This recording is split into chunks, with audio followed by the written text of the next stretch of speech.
Binding the Strongman Part 3, The Strategy of Satan.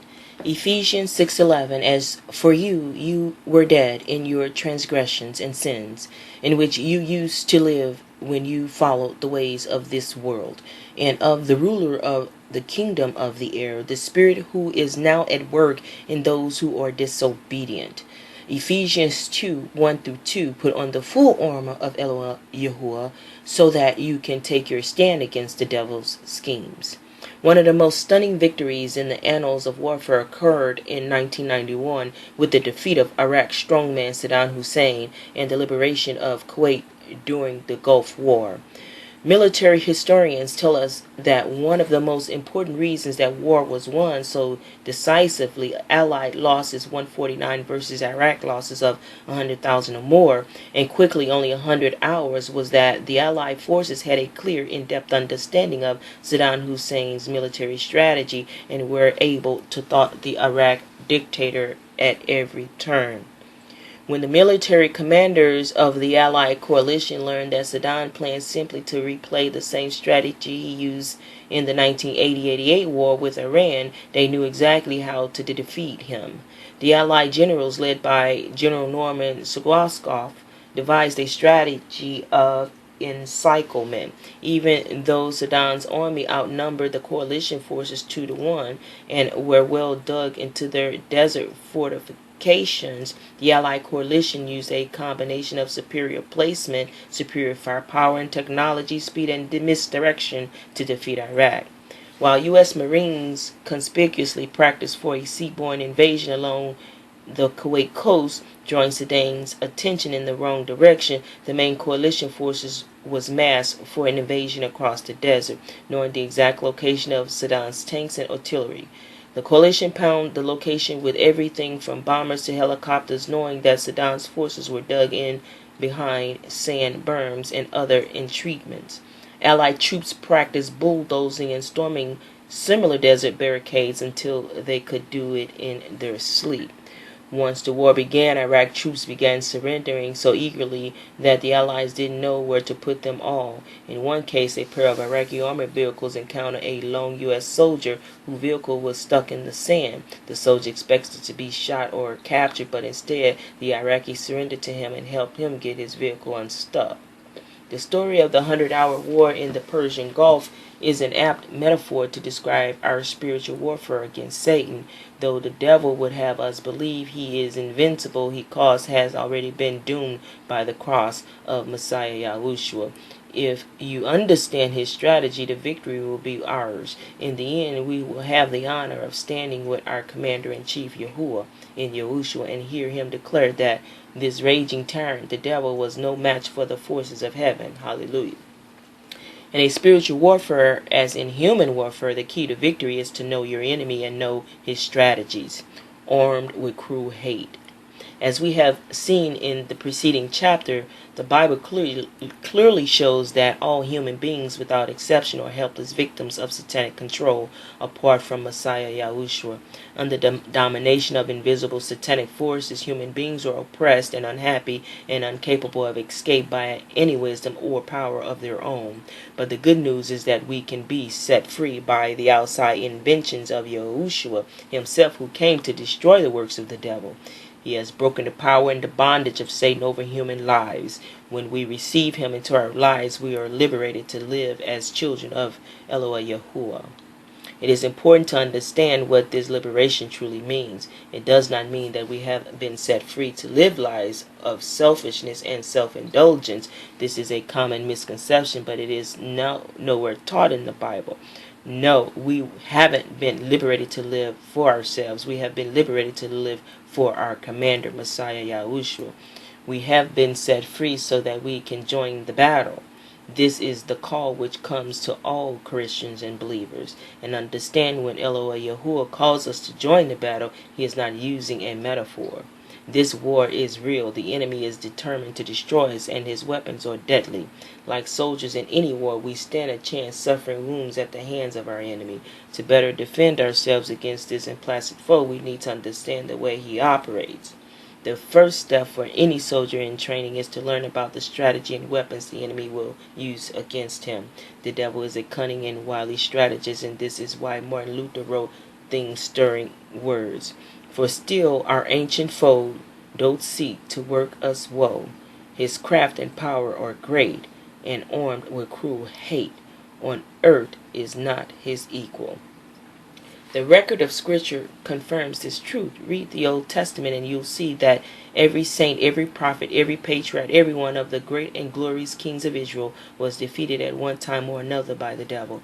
The wisest and greatest of men are absolutely helpless in attempting to outwit the devil by themselves. Yet, as we have already seen, the Bible makes it clear that we can walk in victory.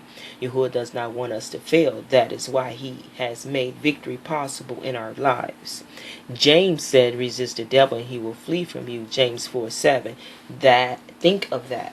This clever, cunning strategist who has held the world is defeat for centuries, whom no man is able to outmaneuver, will flee from you when you learn not to be ignorant of his schemes and strategies.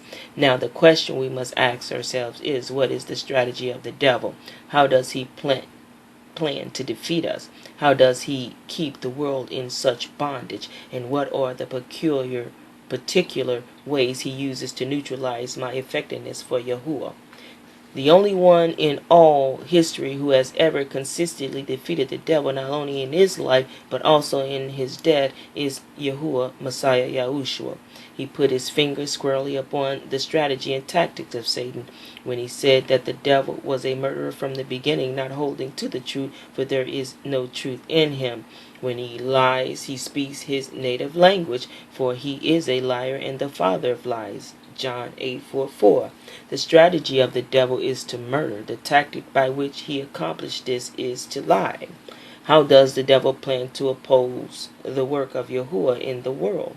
By murdering, by destroying. One of the names given to the devil in the book of Revelation is Apollyon, which means destroyer. What is it to destroy? It is to create chaos, to lay waste, to ruin, to make desolate. There you have the explanation for the whole strategy. The tragic story of human history. A destroyer is at work among human beings. Our Yahuwah is our Elohim of beauty, harmony, order, perfection, love, light, and grace. There is enough evidence left in the world of nature, including our own being in the world of ideas, to see this marvelous mystery, beauty, and perfection of Yahuwah, our Eloah, of harmony and order. The world was created as orderly and perfect, and even human beings were once orderly and perfect. But then a destroyer came on the scene.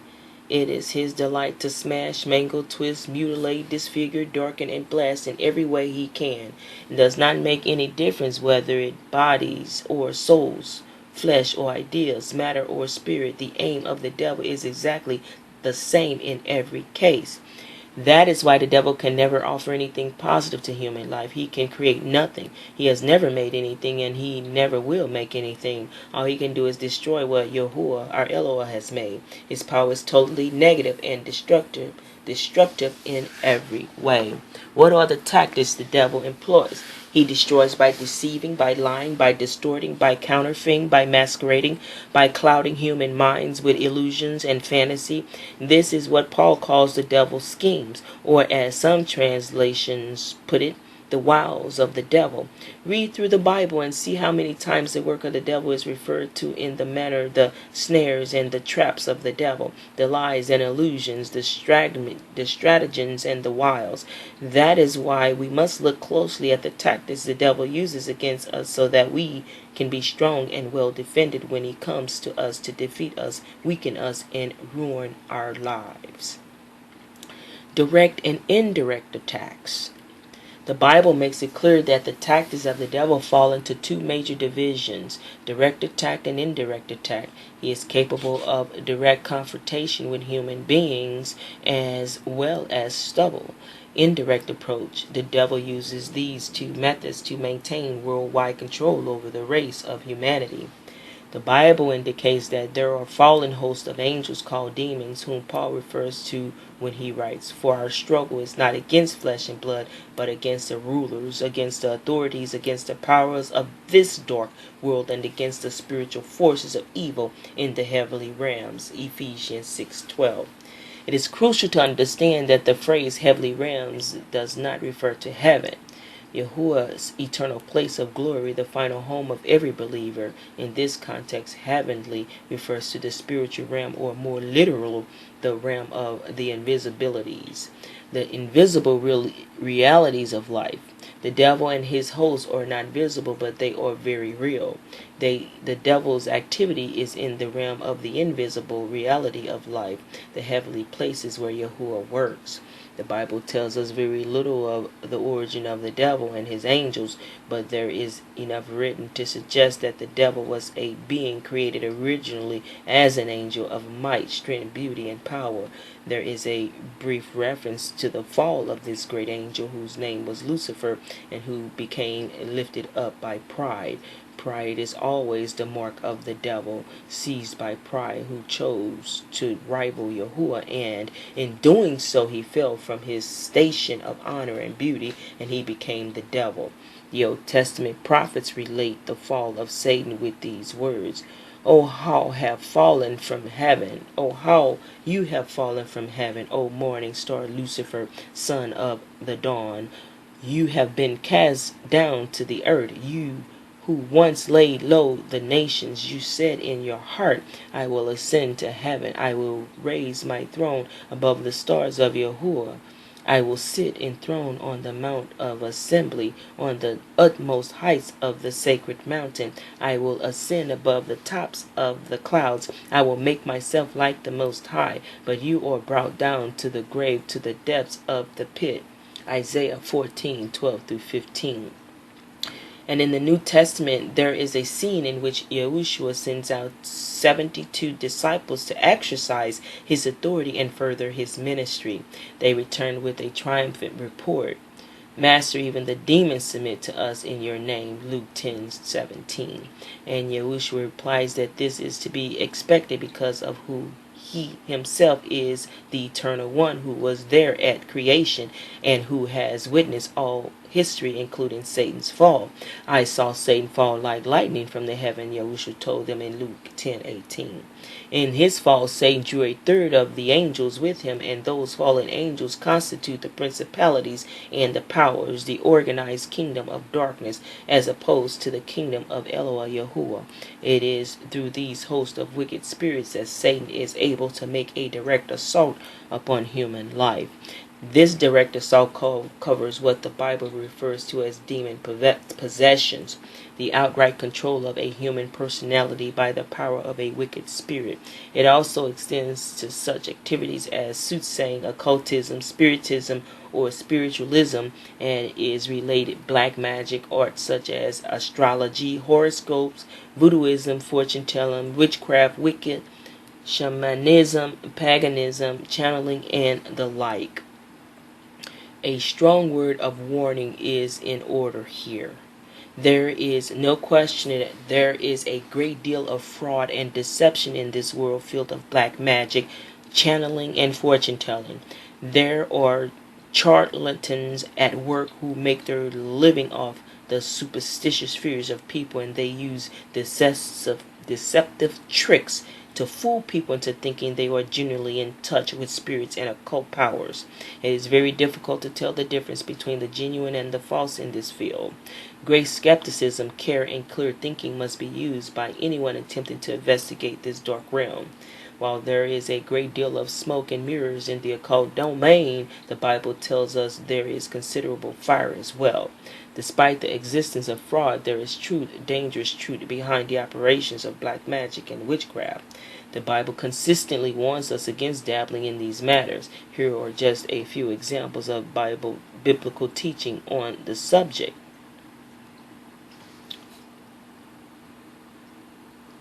Do not turn to mediums or seek out spiritists, for you will be defiled by them. I am Yahweh, your Elohim. Leviticus 19:31. I will set my face against the person who turns to mediums and spiritists to prostitute himself by following them, and will cut him off from his people. Leviticus 26.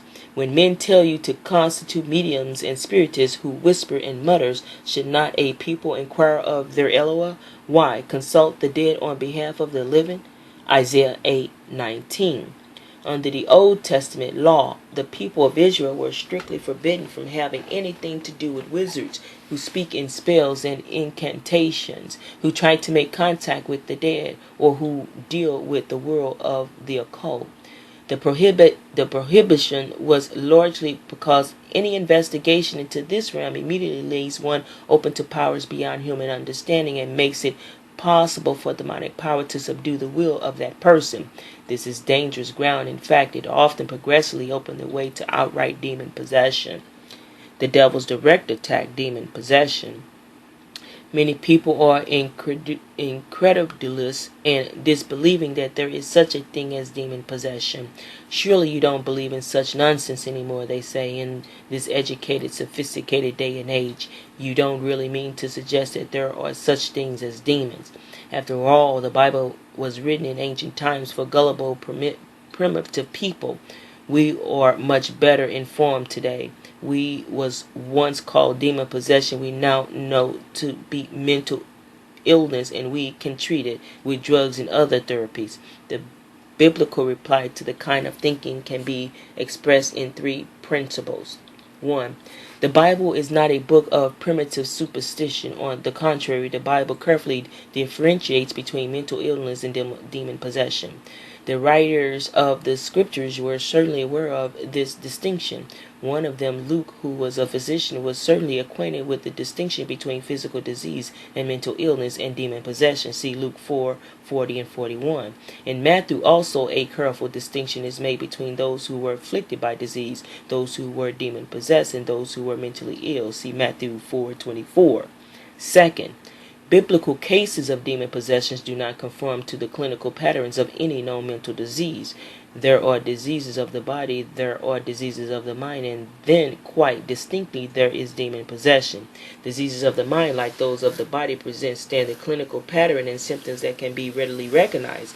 But when you carefully examine the biblical account of demon possession, you find that these accounts do not fit any of the standard patterns of mental disease. Mental illness and demon possession are clearly not the same thing. In contrast to mental illness, biblical cases of demon possession always contain an element of debasement. There is uncleanliness and moral defilement present. Also, in the biblical account of demon possession, we see an immediate recognition by demon of the character and identity of Yahweh, MessiYah YashaYaH. When Messiah would deliver people from demons, those demons would often call out and say, as for example in Luke 4:34, "What do you want with us, Yahusha of Nazareth? Have you come to destroy us? I know who you are, the Holy One, Yahweh."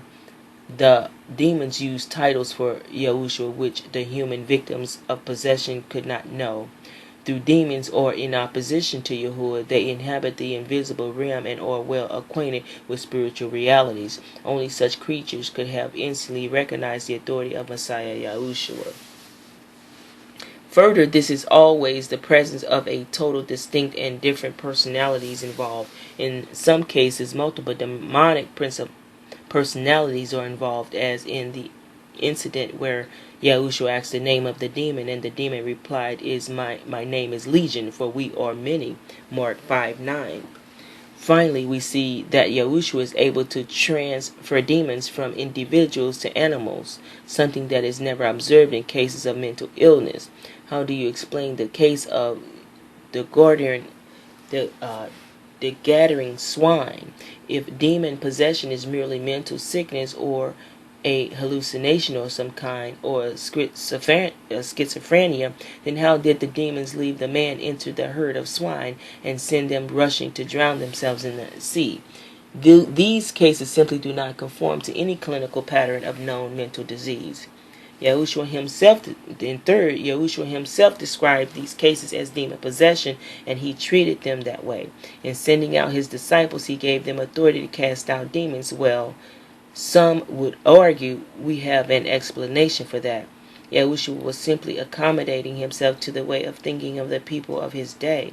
They believed in demons and devils, so he simply spoke in those same terms. But it is impossible to take that position and be consistent with the rest of the account of MessiYah Yahushua's ministry, for we see him constantly correcting misconceptions like that.